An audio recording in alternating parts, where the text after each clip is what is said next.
حن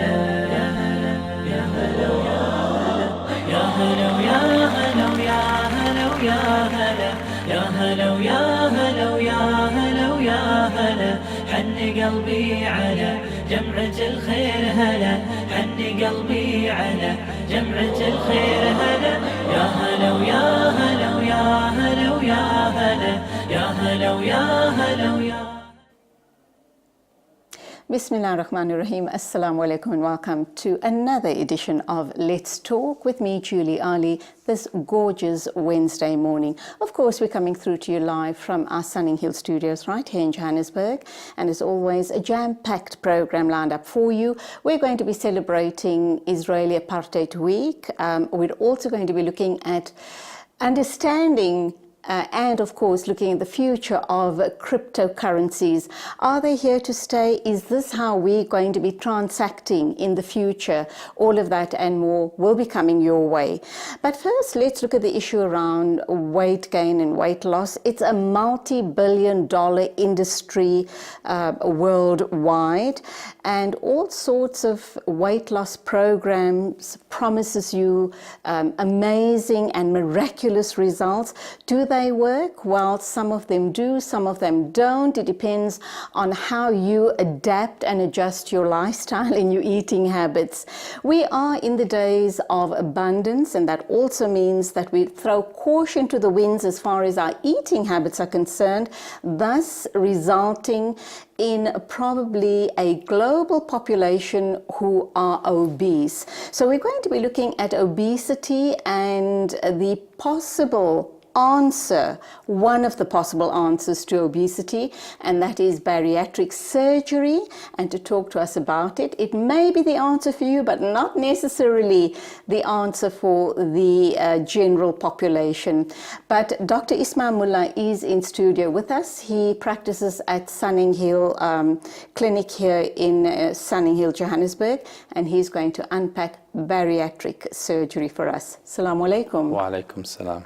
How are you doing? Lovely to have you here. And if those people who are obese or who've been battling with their weight for years on end and just don't see, a light at the end of the tunnel, should they be jumping up and down with joy when we mention this magic word, bariatric surgery? I think it is an alternative for them that it's increasingly coming to the fore. Bariatric surgery is what I would call surgery designed to help you lose weight. And it falls into two categories. Either we do procedures to restrict the amount of food that you eat, or alternatively we do procedures whereby we bypass the stomach so that food is not absorbed in the stomach. Food is malabsorbed. The net effect of both procedures is that patients should ideally lose weight. To my mind, bariatric surgery falls for patients who suffer from obesity, not just when you're 5 or 7 kilos overweight, but people who've struggled, who had long-term, lifelong struggles with weight loss. The issues around that are as follows. The first thing, often patients have failed every conceivable diet. They've had crash dieting, fad dieting, Banting, Mediterranean, and every other variation under the sun. They've often invested significant amount of times with money with personal trainers, with dietitians, naturopaths, hakims, etc., to try and find out a solution for them. And I think this has come to the fore because of the social implications of obesity, aside from the health issues, and I think we'll touch on that later. The other issue is the psychological well-being of people. We have this constant culture that we must be thin. In the era of Kardashians, everyone must be thin. Yeah, well, the saying goes, you can never be too rich or never too thin. Absolutely. So, I mean, you want to be in one of those bands. And I think that what bariatric surgery now is there to do is to create solutions for people who've tried multiple attempts to lose weight, and it's there so that they can, one, have the health benefits of that, the reduction in diabetes, hypertension, osteoarthritis, as well as sleep apnea, that being the one side of it, and also the self-esteem issues. And I think that self-esteem issue is also Top of the very, list. very important for people. You are a gastroenterologist That's based correct. at Sunning Hill That's correct. in Johannesburg, Sunning Hill Hospital. Have you ever performed one of these? So what I've performed I've performed restrictive bariatric procedures. It's called an Obera device. We can put a balloon in your stomach, and we leave the balloon in for 6 months. And in conjunction with the dietitians that I work with and the psychologists I work with, we give you a structured weight loss program for 6 months. And this is reversible device surgery. And then we can take out the device at 6 months. I'm a medical gastro. After you take the device out, is it all systems go for the patient? Can they then lead an almost normal life, sticking with their lifestyle changes plan that you have put together for them in conjunction with other healthcare practitioners? That's an excellent question. The first thing is that 6 month time is when we have to really motivate patients to make significant lifestyle change. They got to 25 kilograms overweight because they didn't exercise, they ate in a specific way. This is almost like a helping hand to push you to lose weight. Having done that, that 6 months, it's important we support patients psychologically. We give them, I send them to my dietitians where they lose weight and they learn to eat in a sustainable way. So that when we take the device out, the device is only approved for implant for 6 months, according to the Medical Control Council. That they need to have made the adjustments in terms of portion control and exercise so that they can sustain their weight loss going forward. Other colleagues in the country do what they call more formal bariatrics. Just before we get there, Yes, ma'am. what happens with this particular patient after you've removed the device? I presume it's another procedure that the patient undergoes, and that's another shock to the system. But be that as it may, what happens a couple of months or a couple of years down the line if they haven't exercised, or if they haven't stuck with their diet and exercise plan? They gain all of that weight or half of that weight again, and they want to lose it. Can they undergo the similar or the same procedure again? What are the risks involved? So for balloon implantation or lap band implantation, it's fully reversible. You lose the weight. If you're good with your diet, you keep the weight off.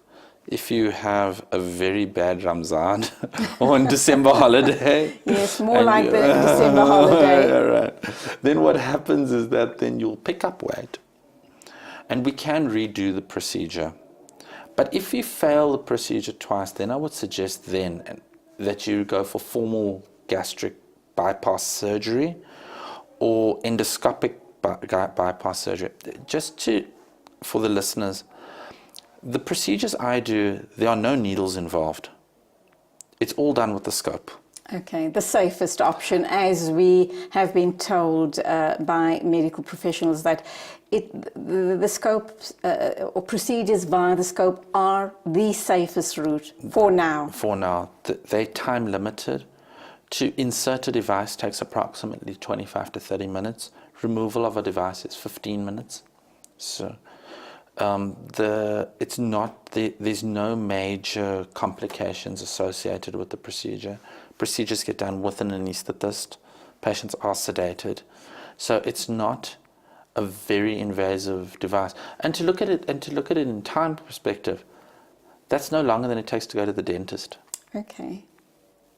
All right, and then obviously, bariatric surgery is performed by people like yourself, people in your profession, being obviously gastroenterologists. No other professionals would undertake this type of surgery. No, and anybody bariatric surgery requires, and bariatric weight loss procedures require a learning curve. They require training cases. I'm going to be, inshallah, going later in the year to Europe to learn a new technique. And there's a significant training burden associated with being able to do these type of procedures. When undertrained people do these type of procedures, your complication rate becomes unacceptable. And so I think that patients who do wish to come for these type of procedures need to do their due diligence, do their research, find out who does these cases, have they got sufficient experience and theatre volume to do these cases. And patients must be quite honest and ask about the complications associated with these things. We'll talk about risks and complications after the ad break. But also, bariatric surgery is not a very big thing in South Africa, as you alluded to before the show, but also huge in America, and rightly so, because they are the leaders in the world as far as obesity is concerned. But imagine, you know, beating up on your body all of the years and then having to undergo this procedure. And we'll ask you to tell us right after the break, what is it that we need to be doing correctly for us not to reach the stage where we become horribly obese, and then, you know, the only option available to us is bariatric surgery. Dr. Mullah is my guest. We're talking bariatric surgery. It's all to do with weight loss and, of course, lifestyle changes. It doesn't mean that you're going to get this magic bullet. You undergo the procedure and then you can still carry on as you did before the surgery. You have to follow a very strict regime, a lifestyle change, and if you don't, then you're going to be right back to square one. Stay with us. We're going for our first ad break.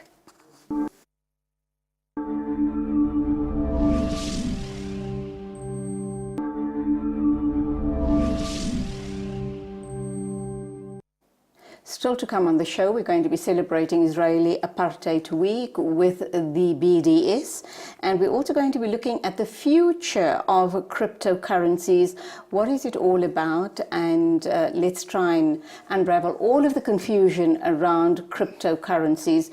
But right now we have Dr. Ismail Mullah in studio with us. He's from Sunninghill Clinic, and we're talking bariatric surgery. Ismail, what about obese children? Is bariatric surgery an option for them? And when I ask if it's an option for them, what does their future look like? I think that's the $64 million question. I think it's becoming, obesity in childhood is an increasing problem globally. If you go to America, up to 25 to 30% of kids are clinically obese now, especially in urban areas where they don't have access to playing space and the outdoors. There's been a few very small scale studies looking at bariatric surgery in adolescents. Me personally, I wouldn't advocate it because I don't think we have any experience looking at the long-term complications of this. What it does in terms of bone development, overall nutrition, sexual development. So I would be very, very reticent in a child or an adolescent to offer bariatric surgery in any form, even reversible surgery. I think then parents are very important. I think they have to encourage a good lifestyle for their children, limit junk food, limit fried food, hidden sources of sugar, cool drink. Children they get spoiled by their parents, their grandparents. But we're actually doing our children a disservice by doing that. And we do know that obese children translate to obese adults. And if you go to America today, they estimate that 55% of Americans are overweight, and 1/3 of America, that's 150 million people, are clinically obese with a BMI of more than 30. And that has major implications in terms of long-term development of hypertension, diabetes, and all the myriad of complications that goes with those two diseases. It's a huge burden on the healthcare system. Massive, massive. So it's not only about this one person or this group of people who are obese and they need to be sorted out. It's all of the other implications as well. Who is the ideal candidate for bariatric surgery? And I know you mentioned the magic word BMI. Explain that to us. So BMI is a simple formula. You can find it easily with references on the internet. It's your height in centimeters. It's your weight divided by your height squared. And we break patients up into groups. An ideal BMI would be between 20 and 25. Between 25 and 30 is considered to be overweight, and above 30 is considered obese, and above 35 is considered to be morbidly obese. The patients who I think are the perfect candidates for bariatric surgery are patients with BMIs with a BMI of more than 35 with complications. That means hypertension, diabetes, obstructive sleep apnea. I think they're the group of patients that we're targeting. And they ideally, well, wouldn't say ideally, but these type of patients would already be in their probably 40s, and they already present with all of the issues that you've just mentioned, diabetes, high blood, because obviously they're overweight. So they would be your ideal candidate. I would say they are the ideal candidate. And why do we say that? Well, first of all, the weight loss is dramatic. So if you do a balloon-assisted device, you're looking at weight loss of about 15 kilograms. If you do formal bariatric surgery, like gastric bypass, Roux-en-Y surgery, which is available in a few centers in South Africa, then you are looking at weight loss of up to 35 to 40% of total body weight. So if a patient weighs 160 kilograms, you're looking about getting that patient down to about 85 to 90 kilograms and back to a normal body weight. With that comes reversal of all the hypertension and the diabetes that goes with that. So I think there are definite... Would the reversal be almost immediate? Well, so your initial weight loss will be maximal. So you would lose weight initially at a faster rate, and that rate would slow down. Patients who have balloon-assisted weight loss lose most of their weight within 4 to 6 months, which is the duration a balloon can stay in. Patients who have formal bariatrics will lose most of their weight in 9 months, probably plateau out at about a year. The issue is that a percentage of patients who have both balloon-assisted or lap band surgery and patients who have formal bariatric biliary pancreatic diversion surgery, they could pick up some weight, but that's individually driven. Patients cheat. They drink liquid chocolate. We've seen one patient who drank liquid chocolate. Oh my word. Right. It was a tactile sensation thing for that patient. Patients alter the way they eat. Because remember, this is restrictive surgery. You go from eating a full plate of food to a side plate of food. But if you eat 7 side plates of food, you're right back to square you're right one. back to square one. Okay, 2 things. When you undergo any form of bariatric surgery, question number 1 is it not going to leave you feeling really very hungry all the time, and then you find that you obsess about food? And also, in your opinion, which is the most successful of all those that you've mentioned? The different types of surgeries. If I can answer the second question first. I think that we tailor what solution bariatrically for the amount of weight a patient loses. So it's weight dependent. It's weight dependent. So if you need to lose 15 to 20 kilograms, say you were a bride-to-be, and you want to fit into that stunning wedding dress, and you got 15 kilograms to lose, maybe a balloon is the right solution, or a lap band is the solution for you. But if you are a patient who is now 50, 60, 70 kilograms overweight, I mean, we've recently assessed a patient who's 180 kilograms. Ooh, that's morbidly obese, isn't it? He's beyond morbidly obese. He's what in the new category called super obese, a BMI above 50. That group of patients come with significant anesthetic risks, significant risks of wound breakdown, significant risks of anesthetic complications. So I think you have to tailor your solution. The best surgery is formal bariatrics. The highest rates of complications are in formal bariatrics.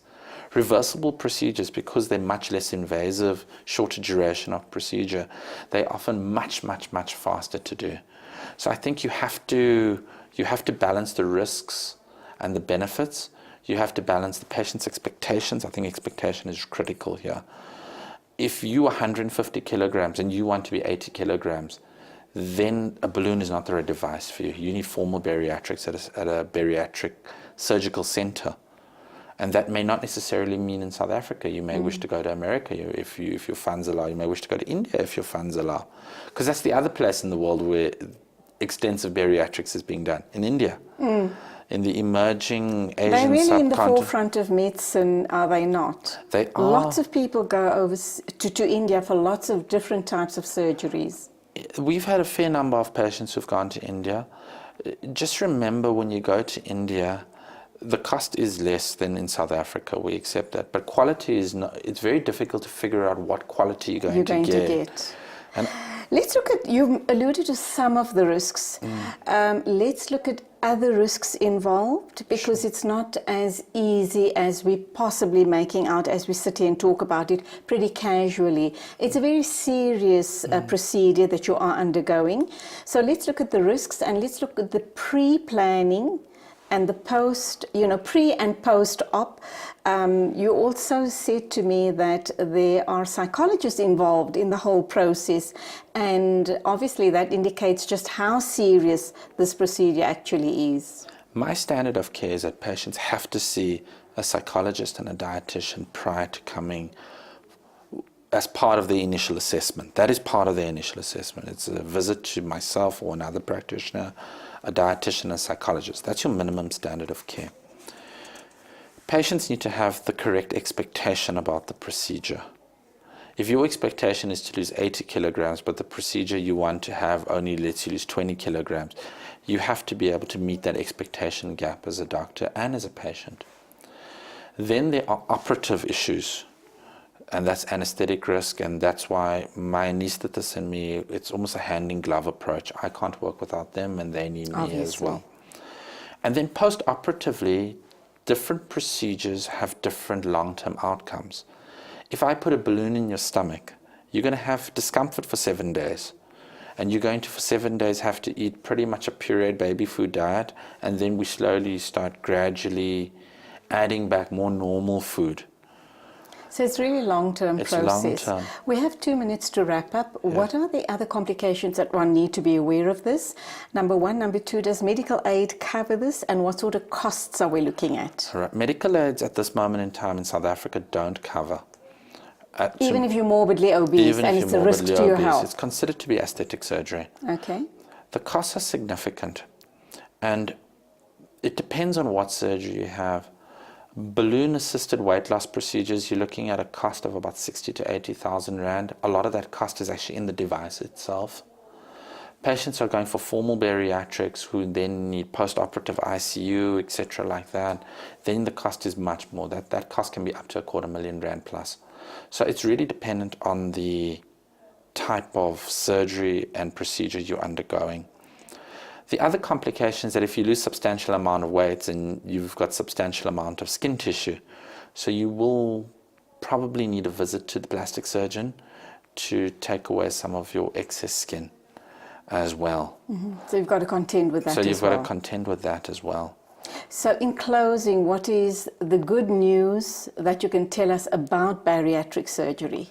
Bariatric surgery is a proven modality for sustained weight loss in the right patient where they have failed more conventional offerings in the market. It leads to a substantial improvement in quality of life, both on a health level and on a self-esteem psychological level. And it's a once-off cost. You have the surgery, you lose the weight, and you move on. Let's hope you do. If you're someone like me, the moment I say I'm on diet, I start obsessing about food, and then of course I overeat. But thank you so much for being with us, and you've given us a clearer picture of what bariatric surgery is all about. And there you have it. Dr. Ismail Mullah is at Sunninghill Hospital here in Sunninghill, Johannesburg. If you need to know more, or if you think you're a candidate, then this is the go-to man for you as far as a permanent, we hope, permanent weight loss is concerned, and of course health and well-being going forward all around. Still to come, like I said, we're celebrating Israeli Apartheid Week, and we're also going to be looking at the issue around cryptocurrencies.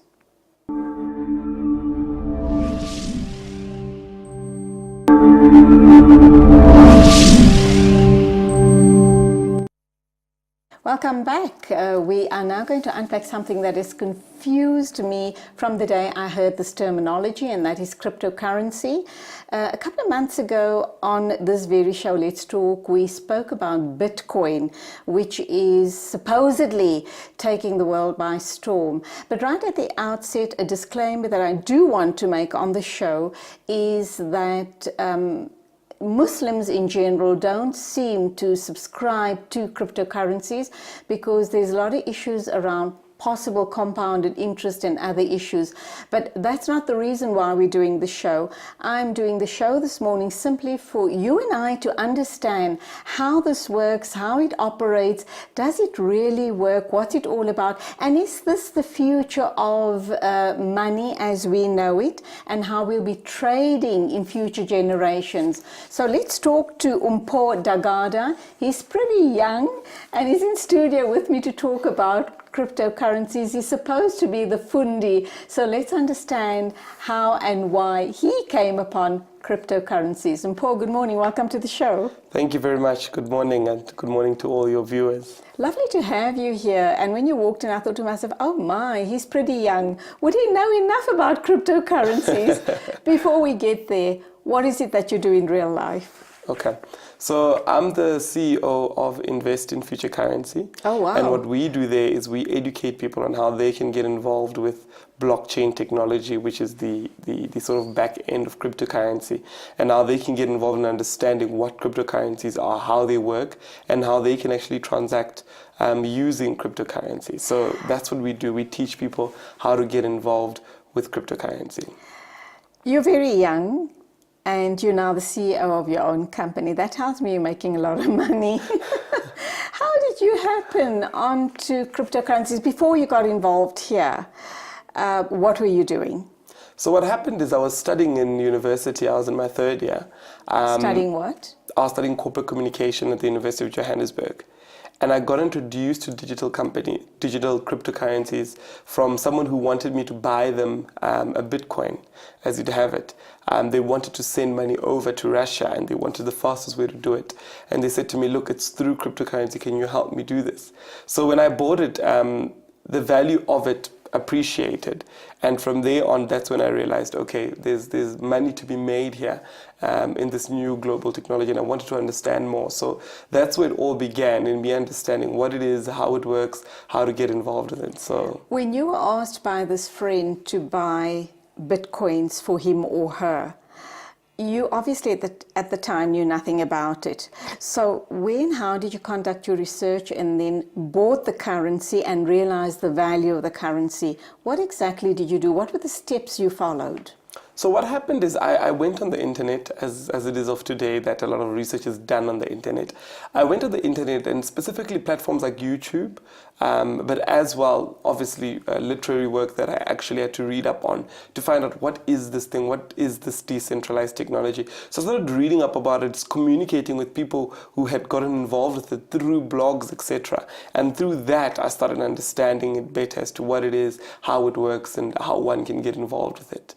You spoke about blockchain technology, which is kind of the back-end workings of cryptocurrency. Explain that to us. So blockchain technology is what people are calling the technology of the future, or rather something that's going to take over in the future. And what it is a decentralized public ledger.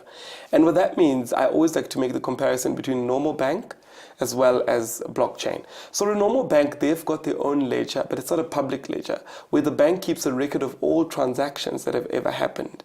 Now with digital currencies, we've got what we call the blockchain, which is a public ledger, meaning that you and I and the rest of the world are able to see every single transaction that happens within the blockchain. And what that does is it helps us stop stuff like fraud, stop stuff like double spending, stop stuff like corruption, because everything is visible and everything can be seen in real time as it happens. So everyone is able to see every single transaction as it happens on this new technology called the blockchain. So it eliminates a lot of issues that we already have, and it also eliminates issues of money being unaccounted for. Because it's a public blockchain, everything is visible, everything is seen, so everyone can see where money sits and where it's actually going. As opposed to a different world that we see today, where nobody really knows who has the most money or what they're doing with it or where it is, and that often leads to manipulation and corruption and many different things within the markets. So with this blockchain, we've got a technology here that allows everybody to transact, and it's public. But not only is it public, but also it eliminates the middleman to charge a fee for me to send money to you. So if I wanted to send money to somebody who sits in India, I can send money using Bitcoin and they'd receive it in 10 minutes. Whereas with normal fiat currency, I'd have to send the money through a processor. They'd have to charge me a fee for that. After that, charge me another fee for the person receiving the other end, and afterwards exchange fees as well. Where we've got many middlemen, the blockchain comes as a solution to say, we've eliminated the middleman. You and I can transact in this global society together without a middleman. And one thing I'd like to say, it doesn't eliminate the taxman. The taxman is still involved because he's able to see what we're doing. But what it does eliminate, it eliminates third parties, which are trying to charge us transaction fees for transacting. All right, so the two very important issues you talk about here is to eliminate the middleman, which I presume are the financial institutions, and it talks about the taxman. So the taxman's going to, when I start transacting in cryptocurrencies, obviously I have to profile, I would need to key in my total profile, ID, document, everything I'd have to profile on the platform, definitely. Yes. But if it is so open to globally, aren't I putting myself at risk with all of my information being out there and my net worth being out there as well? I'm kind of exposing myself. Brilliant. Do I want to do that? I like the question that you've asked. So what happens is you would register with a platform, or rather an exchange, or rather a bank of cryptocurrency, where you put in all your details, and they would give you then an account number. Now, as me and so you, there is still a third party involved. It's not necessarily a third party in terms of transaction. It's a third party in terms of registering a profile. What's in it for them? They're running a business as well, and they need to be paid. So they're running the business of keeping your wallet there. So you say, okay, cool, I want to keep my wallet with this specific platform, so they keep your wallet there. So the business that they have there is just to keep the wallet, but you're able to get a wallet for free. So you are able to have your own transaction. I think what maybe we're missing out is that the account number that you're given when it comes to cryptocurrencies, it's a squabbled up account number that no one knows it's yours except for you, and you declaring it to the taxman. So it's anonymous. And if I don't declare it to the taxman, how's he going to know that I have X amount of cryptocurrencies in my possession? Well, it could be in millions of dollars that I'm talking, and I could still be eluding the taxman. Very true. Good question. Now that comes to the onus of the person, the individual, to say you're in this specific country and you should be registered in terms of the specific jurisdiction. So we expect that people will be able to do that. Yeah. But not only that, the taxman can also trace the money that you've moved over from your account into cryptocurrency. So you do run the risk of, falling in trouble with the taxman if you're not actually declaring what you're actually doing. So we always advise people it's important for them to declare, because cryptocurrencies are not here to sort of replace countries, etc. They're here to make transacting and transactions simpler, faster and more efficient. As you know, in the world, there's only 2 billion people who have access to accounts or bank accounts. And the reason why that is because there are fees involved. There are lots of transaction fees involved. So people don't use it because they don't have access to that. Whereas with cryptocurrency, when we're looking into the future of the world where everybody will have access in the future to internet, we're looking at an accounting system, or rather a public ledger, that allows everybody to participate for free. Mm-hmm. So that's the beauty therein. I know it's a very big thing in North Africa, in Ghana, Uganda, etc. All the young people are hooked and are trading in a big way in cryptocurrency. So obviously seems to be some merit in there. But I'm still not clear on, all right, so now I decide, let's assume I have all of my money in financial institution A, let's assume it's FNB. So I bank with them. I now want to move out because I'm not happy with the charges, etc. And I want to keep my money safe.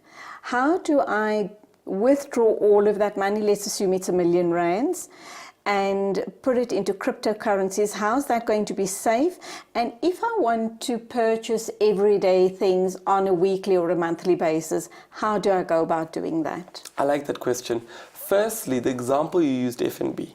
FNB has invested in a cryptocurrency exchange called Luno, which is very popular in South Africa. So they've invested in that cryptocurrency exchange. So what you'd simply do is you'd simply send through your funds to Luno, a platform partly owned by FNB through Rand Merchant Investments. But because And it's FNB, they're still a third party and they're still going to be charging me some form of a fee. So FNB will charge you a fee for transacting, and then you send the money through to Luno, your exchange. And once your money is in your exchange, you're able then to buy stuff on Amazon, takealot.com, and many different platforms using your Bitcoin. But not only that, there's service providers that allow you to get a Visa card or a MasterCard backed by your cryptocurrency account. So as you swipe at your local ShopRite or at your local petrol station, the funds are deducted from your cryptocurrency account. So that's not only the only benefits that we speak about when we speak about cryptocurrency.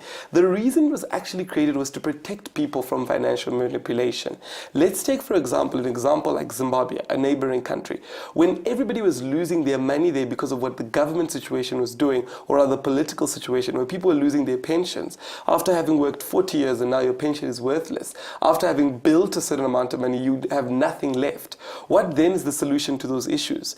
When in 2008 we saw financial crisis and people were losing their money all over the world because of the financial crisis that was occurring, what then is the solution to that? So cryptocurrency comes in as a solution to say, here's a currency that's not backed by a political situation, that's not backed by a specific individual deciding to print more money, like in the case of Zimbabwe, but it's actually backed by demand and supply as and when people want to transact with one another. So it takes us back to the times of creation. Of bartering. Of bartering, yeah, where the system was pure based on two people transacting because of value and not based on the government printing out more money or a political leader staying into power. Okay, let's go for an ad break. We're talking cryptocurrencies. I'm still trying to make sense of it. I hope that you are able to as well. But we'll find out what websites one can visit to get more information. Let's go for an ad break and we'll continue this discussion right after that.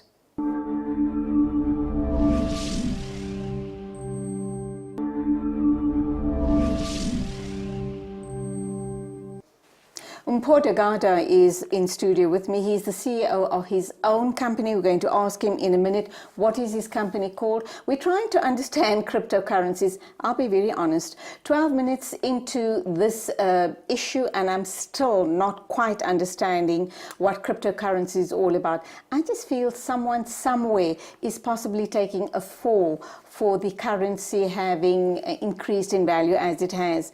Mpho, the only part that makes sense to me is, for example, the FNB example where you buy cryptocurrency from them and then you're handed a Visa or a MasterCard and you can transact with that. That makes sense.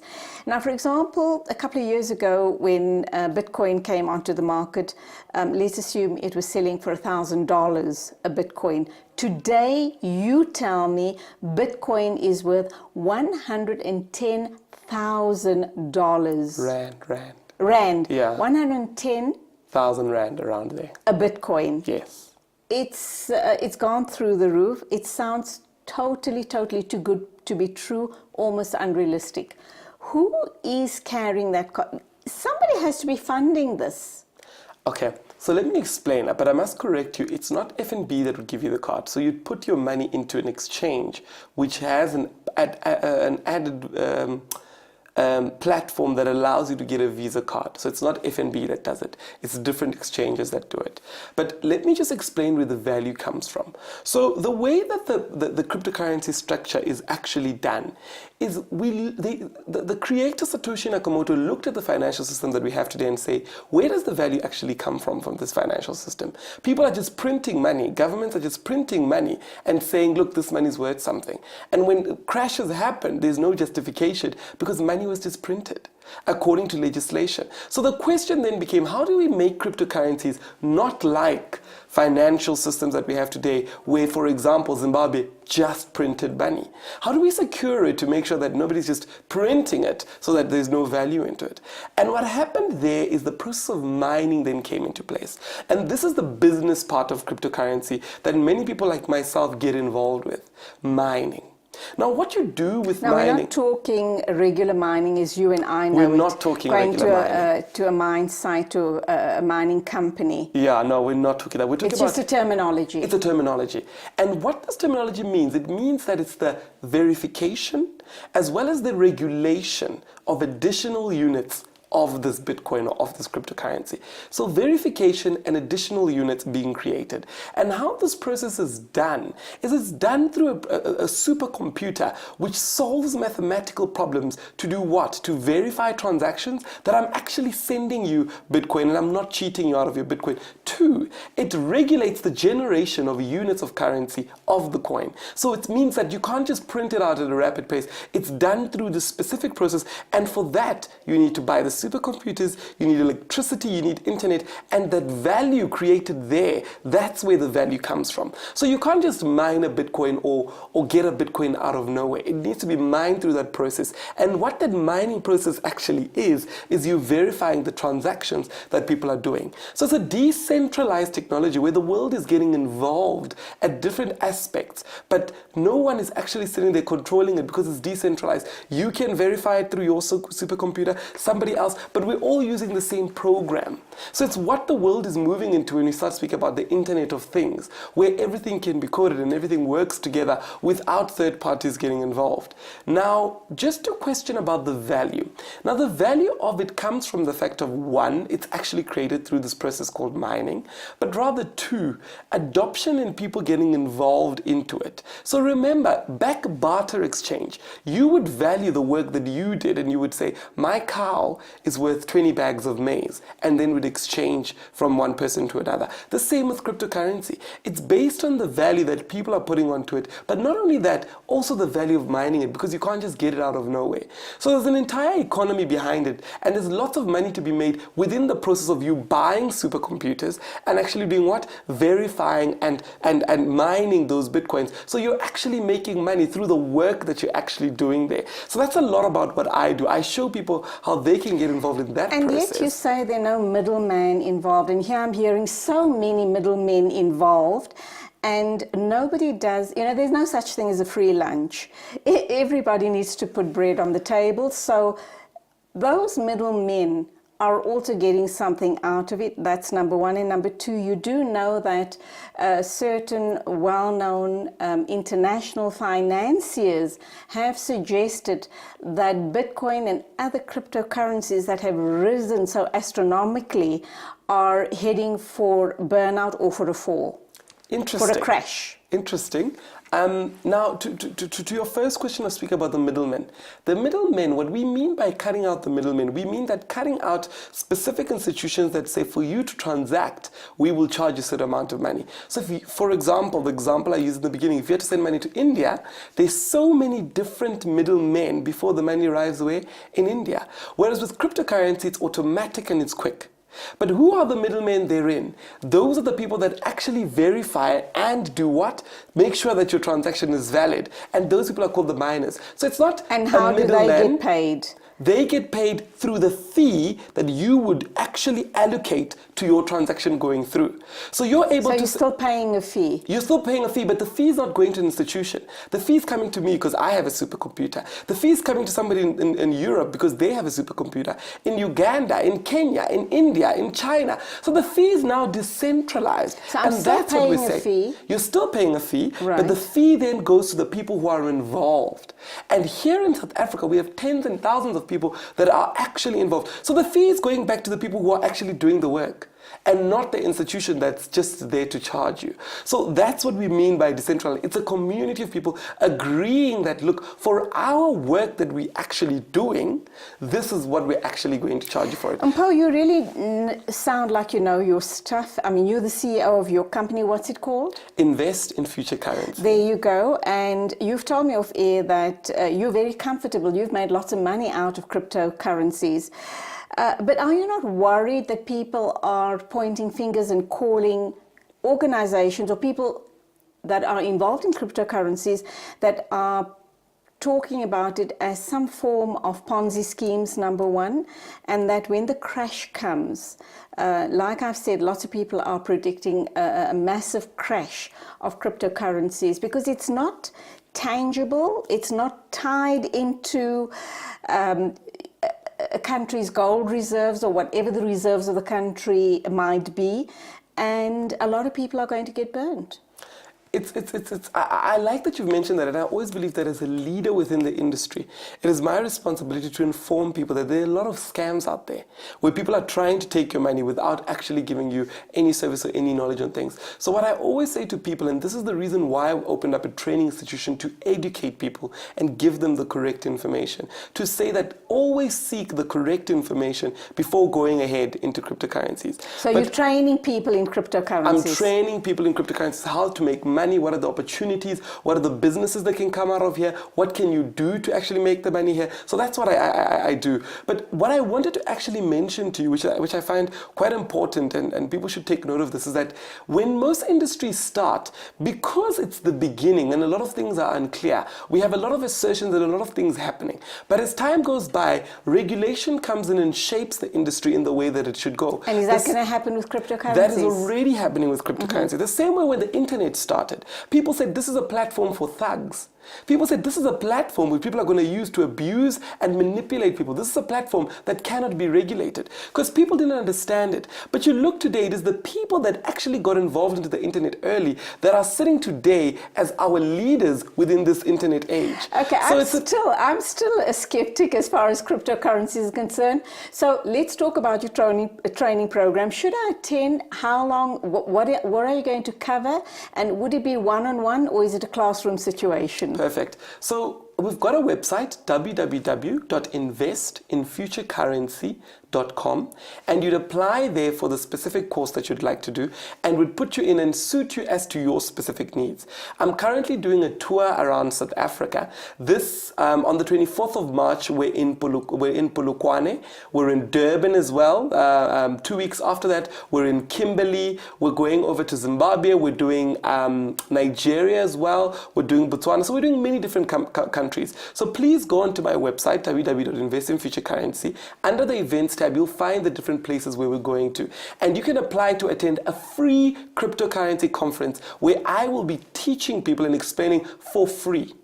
Now, for those that would actually like to come in so we can assist them with how to make money, etc. Now, that's a different platform. Here in Johannesburg, we've got platforms every Wednesday where we teach people in Sandton, and as well in Pretoria, Menlyn, Maine. We've got platforms every Tuesday where we teach people at 6 p.m. So please go onto my Facebook page. I'm accessible, Mpho Dagada, Instagram, Mpho Dagada, Facebook, Instagram, Twitter, LinkedIn, YouTube. Can even send an email, info@investinfuturecurrency.com, and send us through your specific details, what you'd want to learn or what you want to get out of it. And we'll tailor that specific lesson to you, already give you what we have. We also have an online.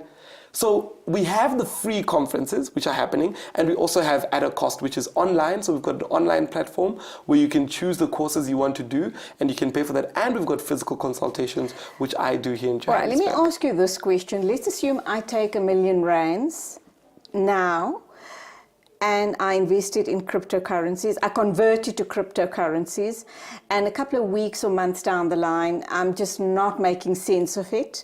And I need to take my money out again because I'm not happy, I'm confused, or I just feel it doesn't make sense to me, though you would beg to differ. How do I then take my money out? How do I try to take that money out and put it back into my financial institution? It's quite instantaneous. It's like withdrawing money from your bank account. But isn't it about someone having bought? Don't I have to sell off the money to get my money back? To sell off that currency to get my money back? So for example, the Bitcoin market is very liquid. We've got about 2 trillion rand sitting in that market. So it's very liquid. So you don't even have to wait. The market is very liquid. But you've raised a very good question to say, if I had to put in, and that's what a lot of people say.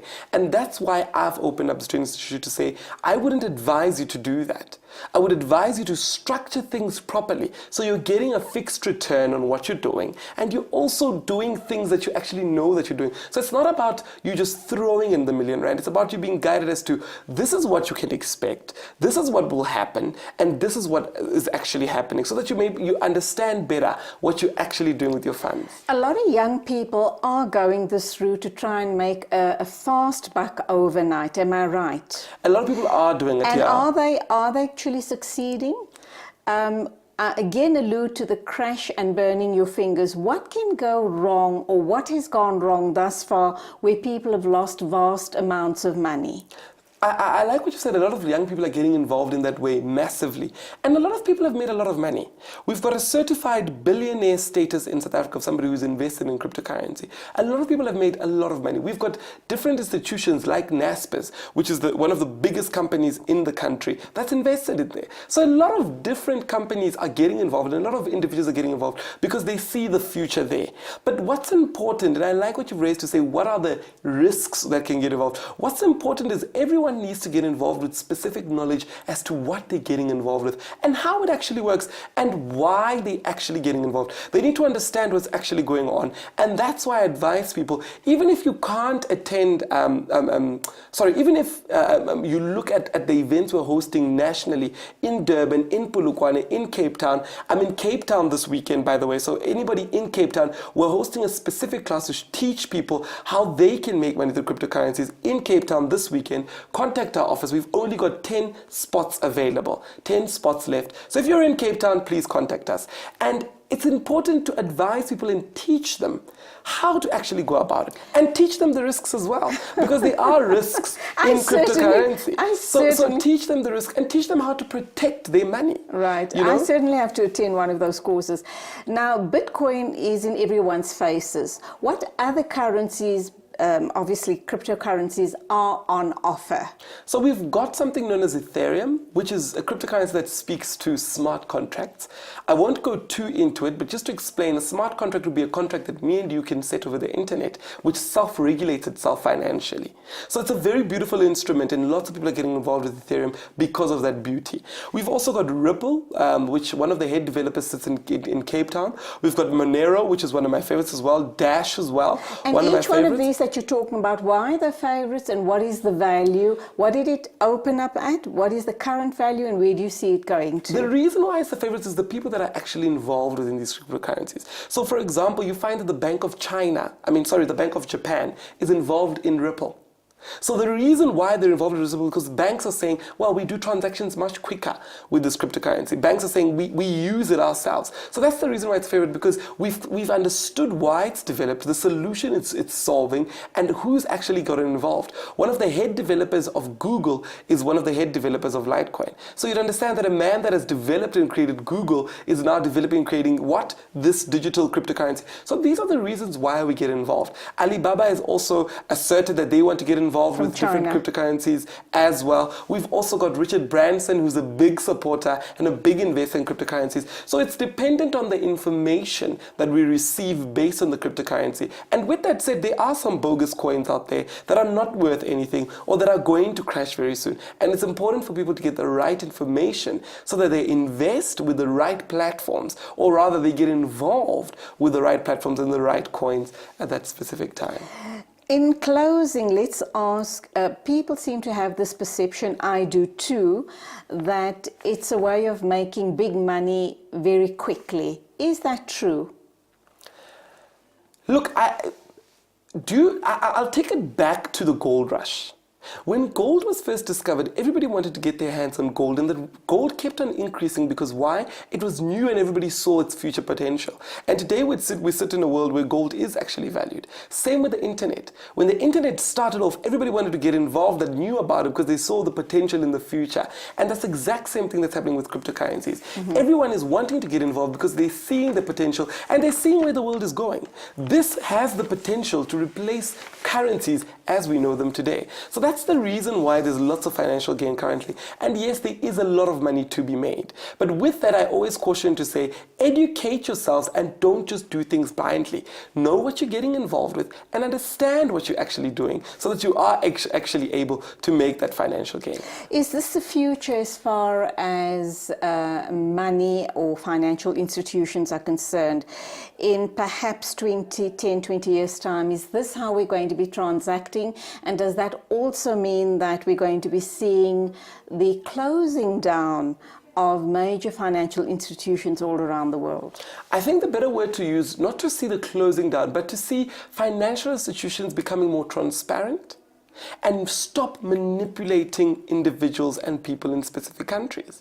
Where financial institutions are not colluding and manipulating currencies as we know them, where they are making sure that they are transparent, as with what we're trying to achieve with cryptocurrencies. A transparent financial system which people allow themselves to give value. So that's what we're going to see. We're going to see financial institutions coming up more to the front and saying, we're also creating public ledgers so that we too may become transparent, so that we too may become part of a community or a society where everything is visible, where everyone knows what's going on with that specific currency and everybody's able to see it in real time. So it's a call out to financial institutions to say the time has come for transparency to take place within finances. The time for corruption, the time for things to happen behind doors where only 12, 10, 15 shareholders know what's actually going on is over. Now the world demands that costs are actually visible to the people. People understand what's actually going on with the money, and the time for useless maneuvering within financial system to create many different systems so that everybody can take a piece of your money before it gets to you is over. It's time where people have control of their own finances, where they are in charge of their own money. I can see you're very passionate and truly vested in cryptocurrencies. Thank you for sharing your expertise with us, and thank you for trying to shed a bit of light. I'm still confused, I will admit, but let's see where this goes to. That was, of course, the very passionate Mpho Dagada talking about cryptocurrencies. I think I need to attend one of the training courses because I'm still not coming to grips with cryptocurrencies, but I eventually will get there. Hope you've enjoyed that part of the interview, and that gives you some idea of what cryptocurrencies are all about. Still to come, we're going to be celebrating Israeli Apartheid Week.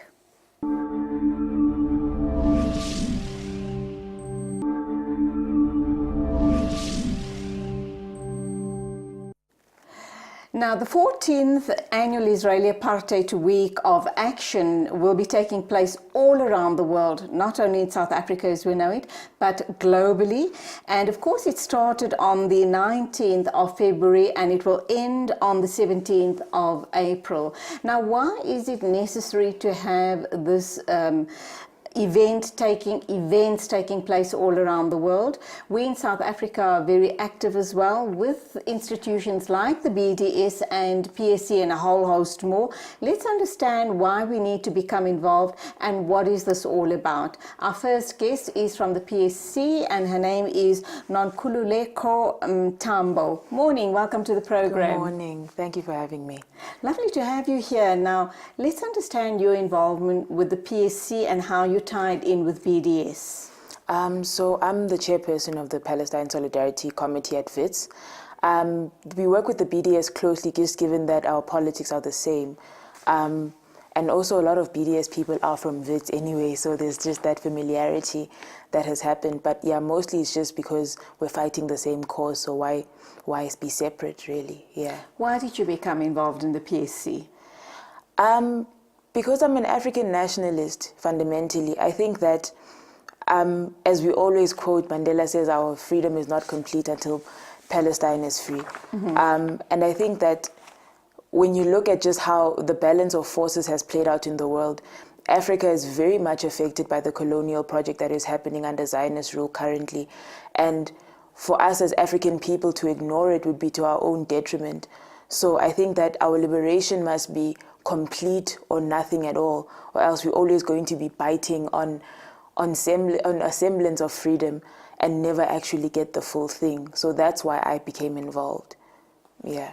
Going forward, we're going to talk about Israeli Apartheid Week here in South Africa, but going forward, what do you see when you hear about the situation getting ever worse in Israel against the Palestinian people, that the issues around apartheid seems to be, I don't want to minimize what we as Black South Africans underwent under the apartheid regime here in South Africa, but it seems to be even worse than what we were subjected to.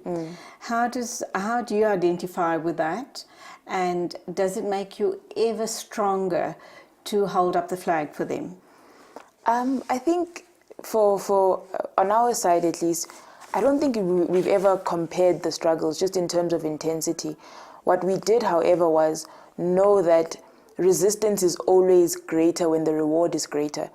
For instance, in the 80s in South Africa, our parents always tell us we went to negotiation because we were tired of the smell of blood, you know. It's always darkest before the dawn.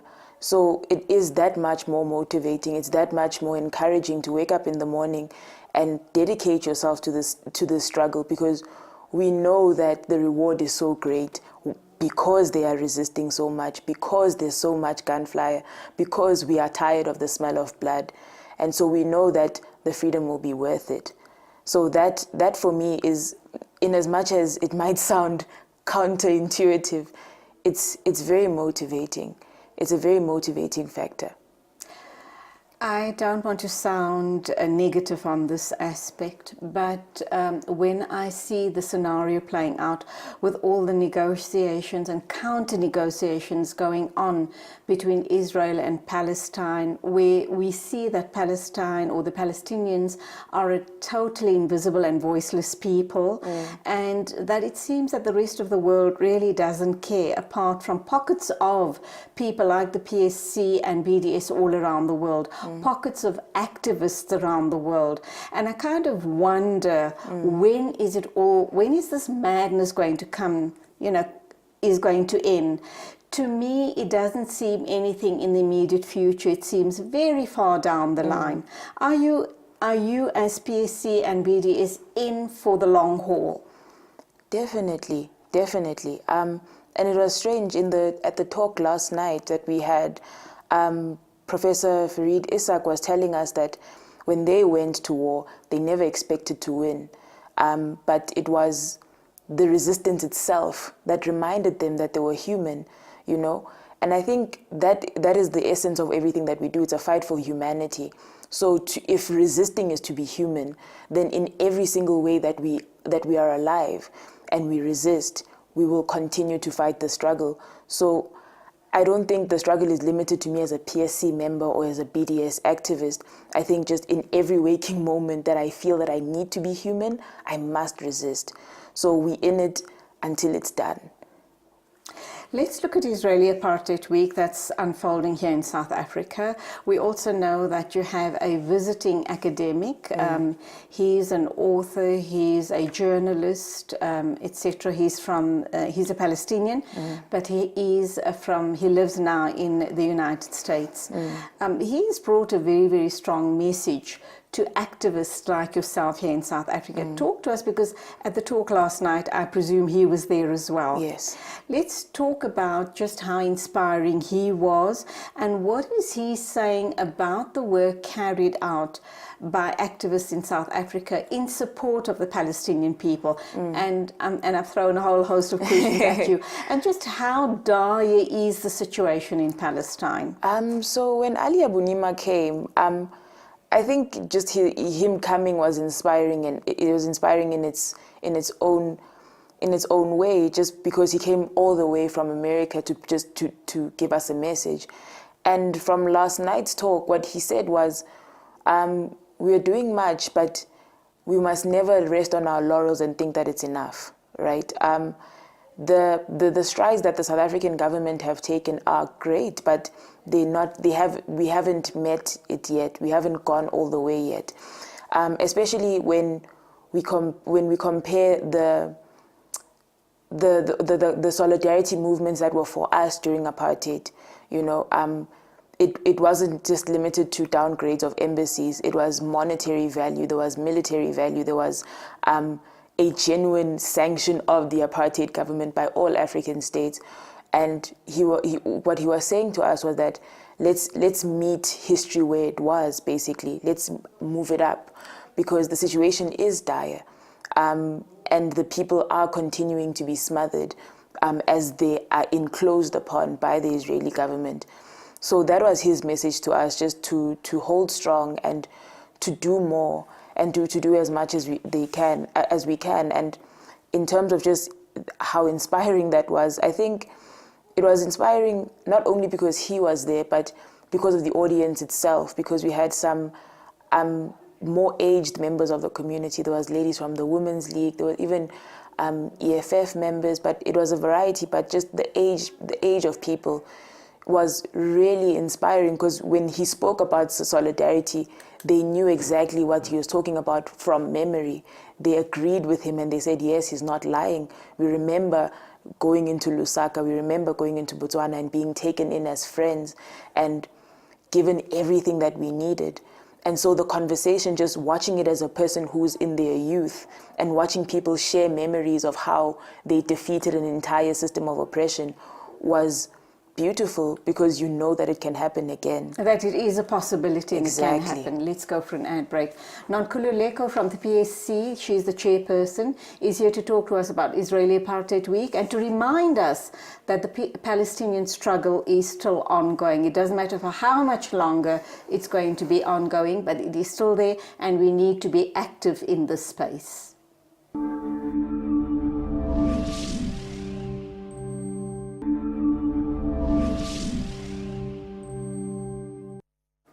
2018 marks 70 years of Palestinian popular resistance against the ongoing process of dispossession and ethnic cleansing since the 1948 Nakba. But it goes beyond that. It goes right back to 1917 with the Balfour Declaration, and we know that is when all the trouble started and hasn't stopped for the Palestinian people.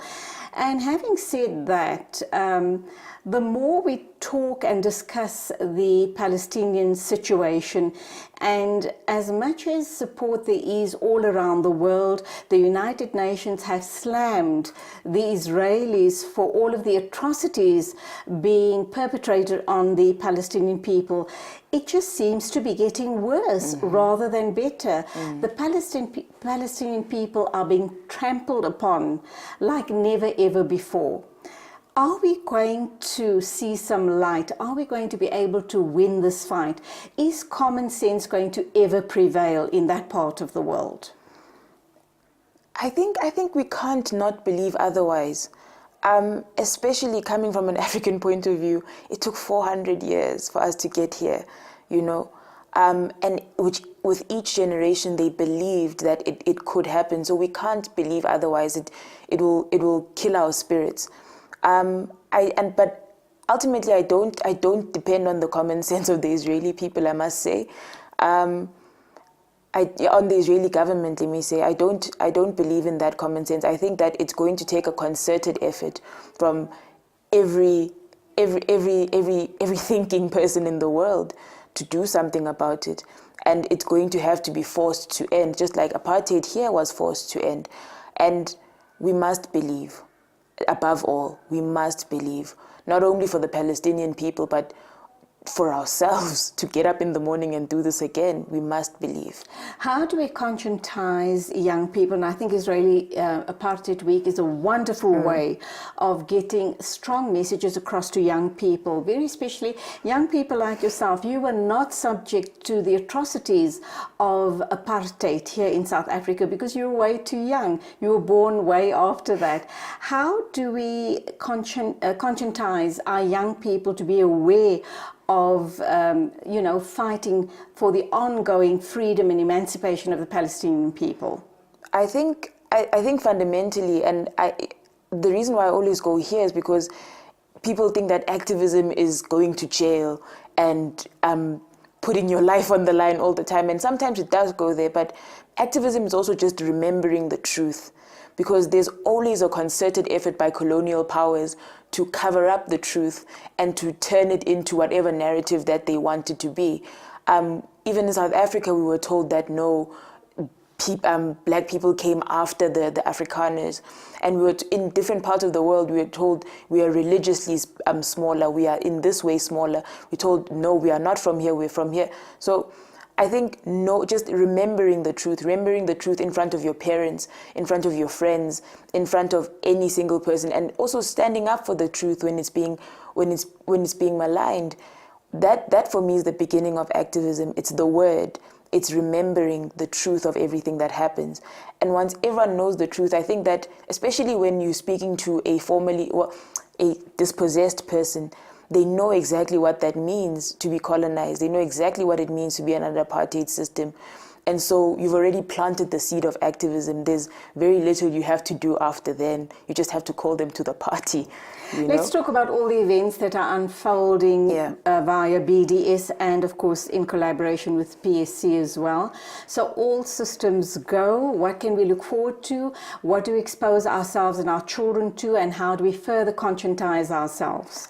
So this week, as the PSC, we're having, with many other organizations, we're having today at lunch, we're having a talk with Comrade Itani, who's been to Palestine himself, and wants to speak on that at lunch. We're also going to have what the YC, with the Young Communist League, a Bua Thursday, and it's going to be in collaboration with the president of SASCO and the secretary of the Young Communist League. We're also going to have a rally on Thursday. There's a screening of... Where's the rally? The rally is also going to be at WITS. All right. For people outside of WITS, let's assume you're not, you're not studying there, but you want to be a part of this very, enlightening and a group that is speaking the truth, and you want to be part of that truth speaking. How do you join up? There's a screening also at Killarney Mall at 6:30 tonight. It's called Palestinian Children Under Fire. It's a free entrance and free popcorn because food is great. So that's good. If you want to know what's happening, that would be great for you to attend. And also just be in contact with the BDS movement. I think that we should have their contact. Yes, go to the websites, yes, obviously. go to the websites, go to the social media pages. They're always active, always doing something. And it's not only within the university spaces.